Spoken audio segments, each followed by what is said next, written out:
আজ শনিবারে মাত্র 3 বার শ্রবণ করুন এই শক্তিশালী শনি মহারাজের মন্ত্র।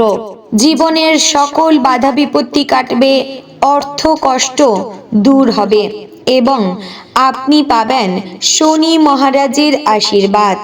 ওং নীলাঞ্জনা সমাভাসম রবিপুত্রম যমগ্রজম ছায়ামার্তণ্ড সম্ভুতম তম নমামি শনৈশ্চরম।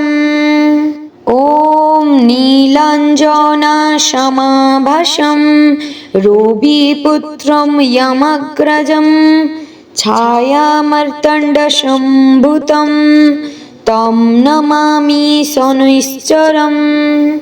ওম নীলাঞ্জনা সমাভাসম রবিপুত্রম যমগ্রজম ছায়ামার্তণ্ড সম্ভুতম তম নমামি শনৈশ্চরম।